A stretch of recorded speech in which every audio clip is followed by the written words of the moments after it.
Bible പുതിയ നിയമത്തിലുള്ള വായന മത്തായിയുടെ സുവിശേഷം 24 അധ്യായം 29 വാക്യം മുതൽ. അക്കാലത്തെ പീഡനകൾക്ക് ശേഷം പൊടുന്നനെ സൂര്യൻ ഇരുണ്ടുപോകും, ചന്ദ്രൻ പ്രകാശം തരികയില്ല, നക്ഷത്രങ്ങൾ ആകാശത്തിൽ നിന്ന് നിപതിക്കും, ആകാശശക്തികൾ ഇളകുകയും ചെയ്യും. അപ്പോൾ ആകാശത്തിൽ മനുഷ്യപുത്രന്റെ അടയാളം പ്രത്യക്ഷപ്പെടും. ഭൂമിയിലെ സർവ്വഗോത്രങ്ങളും വിലപിക്കുകയും മനുഷ്യപുത്രൻ വാനമേഘങ്ങളിൽ ശക്തിയോടും മഹത്വത്തോടും കൂടെ വരുന്നത് കാണുകയും ചെയ്യും. വലിയ കാഹളധ്വനിയോടെ തൻ്റെ ദൂതന്മാരെ അവൻ അയക്കും. അവർ ആകാശത്തിൻ്റെ ഒരറ്റം മുതൽ മറ്റേ അറ്റം വരെ 4 ദിക്കുകളിൽ നിന്ന് അവൻ്റെ തിരഞ്ഞെടുക്കപ്പെട്ടവരെ ഒരുമിച്ച് കൂട്ടും. അത്തിമരത്തിൽ നിന്ന് പഠിക്കുവിൻ. അതിൻ്റെ കൊമ്പുകൾ ഇളതാവുകയും തളിർക്കുകയും ചെയ്യുമ്പോൾ വേനൽക്കാലം അടുത്തിരിക്കുന്നുവെന്ന് നിങ്ങൾ മനസ്സിലാക്കുന്നു.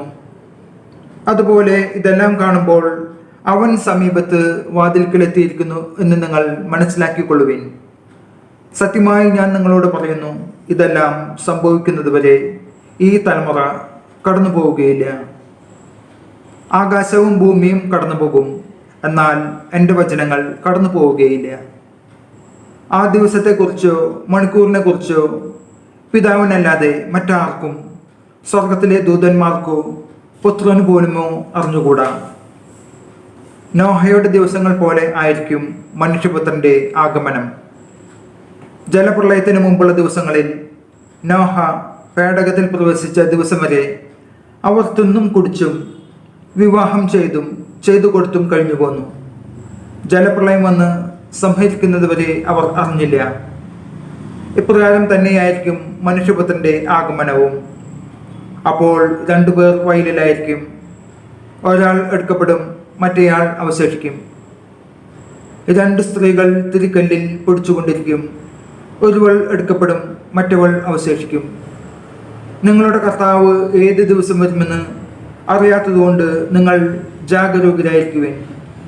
കള്ളൻ രാത്രിയിൽ ഏത് സമയത്താണ് വരുന്നതെന്ന് ഗൃഹനാഥൻ അറിഞ്ഞിരുന്നെങ്കിൽ അവൻ ഉണർന്നിരിക്കുകയും തൻ്റെ ഭവനം കവർച്ച ചെയ്യാൻ ഇടകൊടുക്കാതിരിക്കുകയും ചെയ്യുമായിരുന്നു എന്ന് നിങ്ങൾ അറിയുന്നു. അതിനാൽ നിങ്ങളും തയ്യാറായിരിക്കണം. നിങ്ങൾ പ്രതീക്ഷിക്കാത്ത മണിക്കൂറിലായിരിക്കും മനുഷ്യപുത്രൻ വരുന്നത്. തൻ്റെ ഭവനത്തിലുള്ളവർക്ക് കൃത്യസമയത്ത് ഭക്ഷണം കൊടുക്കുവാൻ യജമാനൻ നിയോഗിച്ച വിശ്വസ്തനും വിവേകിയുമായ ഭൃത്യൻ ആരാണ്? യജമാനൻ വരുമ്പോൾ അപ്രകാരം ചെയ്യുന്നതായി കാണപ്പെടുന്ന ഭൃത്യൻ ഭാഗ്യവാൻ. സത്യമായി ഞാൻ നിങ്ങളോട് പറയുന്നു, യജമാനൻ അവനെ തൻ്റെ വസ്തുക്കളുടെ എല്ലാം മേൽനോട്ടക്കാരനായി നിയമിക്കും. എന്നാൽ ദുഷ്ടനായ ഭൃത്യൻ എൻ്റെ യജമാനൻ താമസിച്ചേ വരൂ എന്ന് പറഞ്ഞ് തൻ്റെ സഹഭൃത്യന്മാരെ മർദ്ദിക്കാനും മദ്യപന്മാരോടുകൂടെ ഭക്ഷിക്കാനും പാനം ചെയ്യാനും തുടങ്ങിയാൽ പ്രതീക്ഷിക്കാത്ത ദിനത്തിലും അറിയാത്ത മണിക്കൂറിലും യജമാനൻ വന്ന് അവനെ ശിക്ഷിക്കുകയും കപടനാടിക്കാരുടെ കൂട്ടത്തിൽ തള്ളുകയും ചെയ്യും. അവിടെ വിലാപവും പല്ലുകുടിയുമായിരിക്കും. നമ്മുടെ കർത്താവായ യേശുമിശിഹായ്ക്ക് സ്തുതി.